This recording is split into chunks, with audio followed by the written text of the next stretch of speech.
How's it going, YouTube? Cody Bernardi here with another YouTube video. In today's video, I'm going to be going over some cybersecurity tips and stuff for the holidays, and I'm going to be reviewing some of the ones that were put out by the government and trying to bust a little myths or try to clarify some of the things that they're talking about, why some of them probably don't matter, and things you should actually talk about at the Christmas table this year. So, we're going to go straight to the FBI.gov. So they say, do not allow your phone, computer, tablet, or other device autoconnect to free wireless networks while you're away from home. It's an open invitation to bad actors to access your device, steal passwords, pins, blah, blah, blah. While yes and no, sort of true, their intended audience with this is people that don't know how to disable their phones from auto-connecting to wireless networks. So instead of saying, yes, you should disable and forget all your networks, yeah, that is a good idea. However, you're not explaining and telling them how to do that. But you also got to think of the threat model to this. So think of the threat model as grandma versus a high-profile CEO of a company. What are the odds of someone attacking grandma specifically versus that CEO?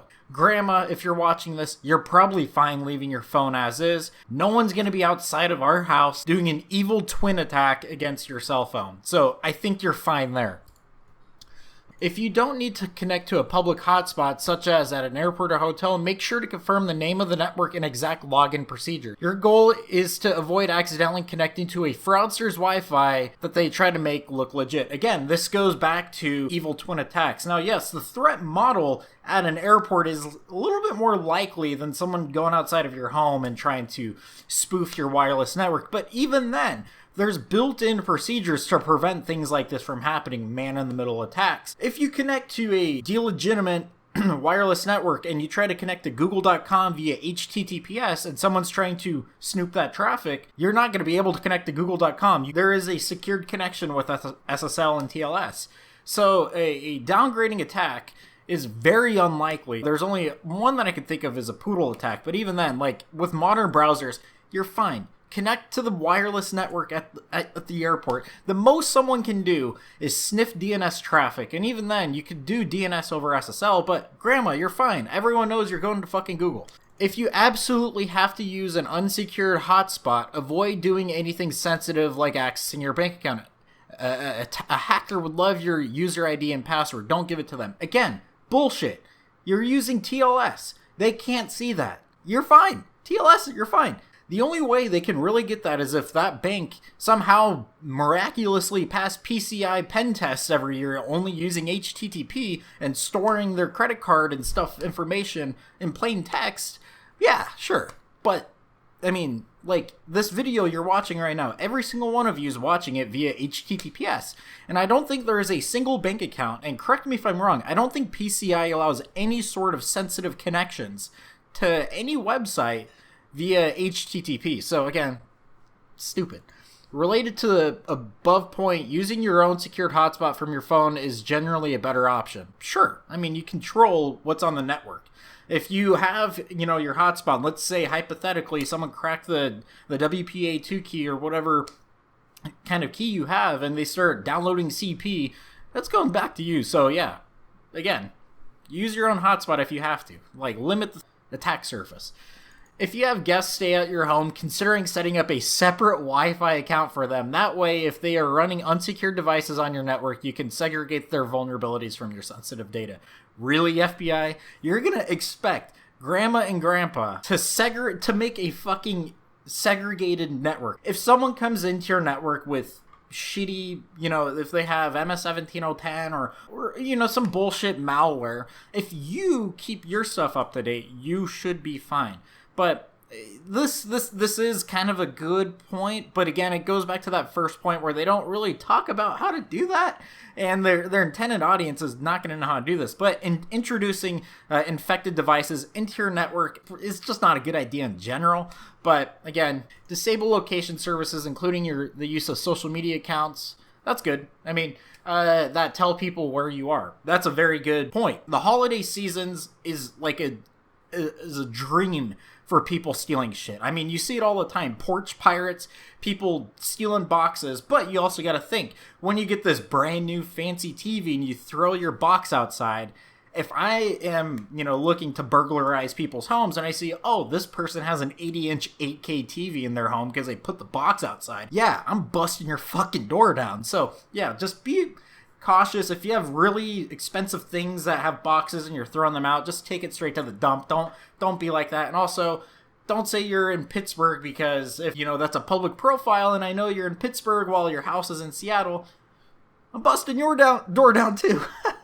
Finally, as hard as this may be, the world of oversharing, consider not pushing out pictures and posts of your grand adventures. Yes, your kids, I'm sorry.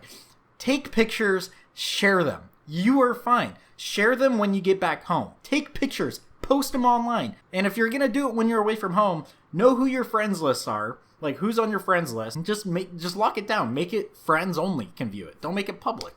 So, with all of that and some of the things that the government says you need to do, let's talk about things you should really talk about at the dinner table. First things first, if grandma or whoever does not have a password manager of some sort, get that set up. It can be as simple as a book where you go through her bank account, her Facebook, her whatever, bingo.com, whatever. Make a different password for each of those sites. Yes, I said a book. Again, threat model. Grandma is more than likely not going to be attacked physically versus a high-profile CEO.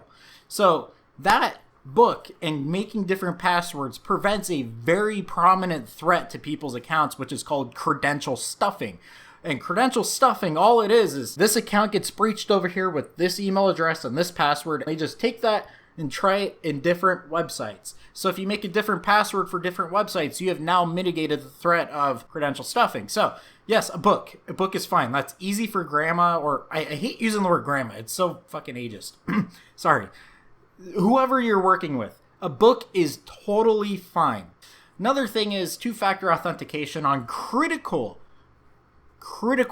information such as banks. Now, this is fairly easy to use. Just tell whoever you're working with. Now, when you type in your password, that's also going to send you a text message. Yes, text message. I said it.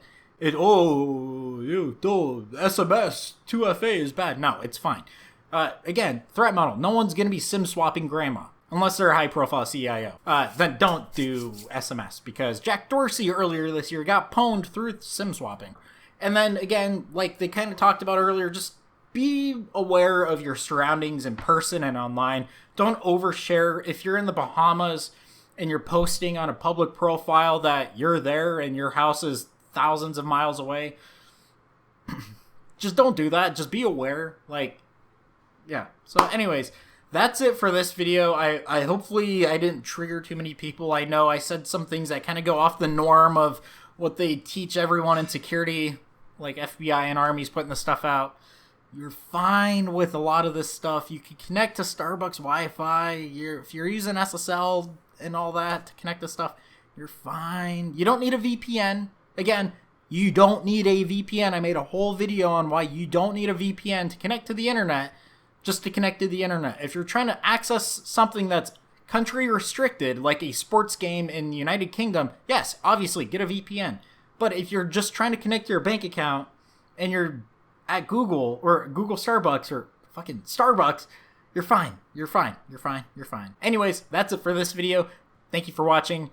Make sure to hit that like button and subscribe button and share this with at least 500,000 friends. Thank you for watching.